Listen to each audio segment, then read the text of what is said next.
दोस्तों मुंबई इंडियंस और दिल्ली कैपिटल्स की टीम के बीच आईपीएल का खतरनाक मुकाबला खेला गया, जहां एक ही ओवर में पड़ गए 32 रन और दोस्तों आखिरी 4 ओवरों में बन गए 96 रन, जिसके बाद दोस्तों इस मैच में हो गया बड़ा बवाल। जी हां दोस्तों, आईपीएल का 20वां मुकाबला दिल्ली कैपिटल्स और मुंबई इंडियंस की टीम के बीच वानखेड़े मैदान पर खेला जा चुका है, जहां इस बड़े मुकाबले में दिल्ली ने टॉस जीतकर पहले गेंदबाजी चुनी और दोस्तों उनका ये फैसला आज बेहद ही खराब साबित हुआ, क्योंकि इस मैच में रोहित शर्मा आक्रामक बैटिंग कर रहे थे तो ईशान किशन भी एक के बाद एक छक्के चौके मार रहे थे, जहां इन दोनों बल्लेबाजों ने ताबड़तोड़ पारी खेलकर पावर प्ले में ही मुंबई का स्कोर 75 रन के पार पहुंचा दिया था और ये दोनों बल्लेबाज आक्रामक बैटिंग कर रहे थे। लेकिन जब इसके बाद रोहित शर्मा अपने अर्धशतक से केवल 1 रन दूर खड़े थे, तभी दोस्तों उनको अक्षर पटेल ने आउट कर दिया और दोस्तों रोहित 27 गेंदों में 49 रनों की तेज तर्रार पारी खेलकर आउट हुए थे। जहां इसके बाद बैटिंग करने सूर्य कुमार यादव उतरे, लेकिन दोस्तों अगले ही ओवर में वो बिना खाता खोले एंड्रिक नोकिया की गेंद का शिकार बन बैठे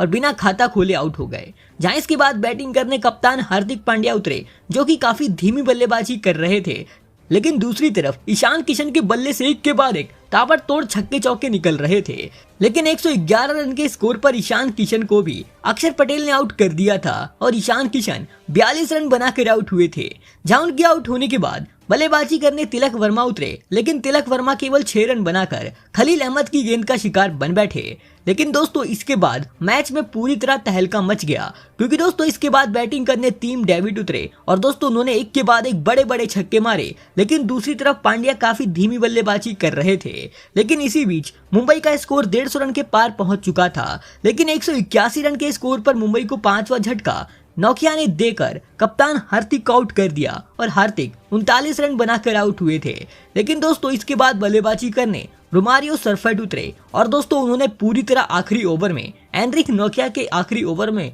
एक के बाद एक 4 बड़े छक्के लगाए, 2 चौके लगाकर पूरी तरह आखिरी ओवर में 32 रन बटोर लिए थे और दोस्तों केवल 10 गेंदों में उन्होंने 4 छक्के 3 चौकों की मदद से 39 रन बनाकर नॉट आउट रहे थे और दोस्तों मुंबई का स्कोर उन्होंने 234 रन तक पहुंचा दिया था 5 विकेट के नुकसान पर। और इस मैच में टीम डेविड भी 21 गेंदों में 45 रन बनाकर नॉट आउट रहे थे। जहां दोस्तों दिल्ली के गेंदबाजों ने आखिरी 5 ओवरों में पूरे 96 रन दिए थे और उनकी जमकर पिटाई हुई थी। खास करके इस मैच में एंड्रिक नोकिया ने अपने 4 ओवर में 65 रन दिए और 2 विकेट हासिल किए, तो अक्षर पटेल को भी 2 विकेट हाथ लगी थी और खलील ने 1 विकेट लिया था। अब दोस्तों दिल्ली को ये मुकाबला जीतने के लिए 235 रन बनाने थे और जब इसके बाद दिल्ली की टीम टारगेट का पीछा करने उतरी तो फिर उनकी शुरुआत बेहद ही खराब रही, क्योंकि 22 रन के स्कोर पर रोमारियो सरफेट ने वार्नर को आउट कर दिया था